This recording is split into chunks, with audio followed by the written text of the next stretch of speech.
बिस्मिल्लाहिर्रहमानिर्रहीम। अस्सलाम वालेकुम। हाँ जी मेरे चाहने वाले मेरे वीरों भराओ प्यारे पाकिस्तानियों की हाल है, खैरियत नाल हो, ठीक हो। बहुत सारे दोस्तों ने सिफारिश की थी, बहुत सारे लोगों ने मैनू ये कहा कि सर एक शेर ते पढ़ दो, तो मैं अपने चाहने वाले वास्ते बिलखसूस ये शेर पढ़ देना।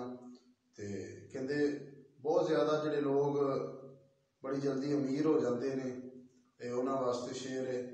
तो बड़ी तेज़ी नाल अमीर होंदे ने, बड़ी जल्दी ना उत्ते जाते हैं, लेकिन वो अपने औकात भुल जाते हैं।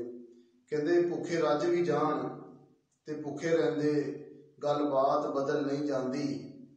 भुखे रज भी जान ते भुखे रहिंदे गल बात बदल नहीं जाती। नवे कपड़े पा के शोधियां दी औकात बदल नहीं जाती। तो दोस्तों वीरो, अल्लाह तुहानू इज्जतां ते तरक्कियां देवे। जिस तरह ही अल्लाह इज्जतां तरक्कियां देवे ते अपने आप को ना भुल जाना, अपने पहले वक्त को ना भुल जाना, अपने नाल अपने दोस्तों नू, अपने बेलियां नू, अपने संगियां नू उन्होंने नाल लैके चलना।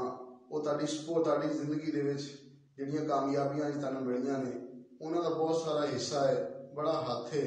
तो बहुत सारे लोग जो उत्ते चले जाते हैं, कुछ बन जाते हैं, तो दूसरे लोगों को, गरीब लोगों को भुल जाते हैं। तो कोशिश करो जिस भी लैवल पर पहुँचो, जिथे भी पहुँचो, जिस भी मुकाम पर पहुँच जाओ, लेकिन कभी किसी को भुलना नहीं, औकात नहीं भुलनी। अपने आप को हमेशा अपनी पहचान को बनाना है, तो अपने पहली वक्त को याद रखना होगा।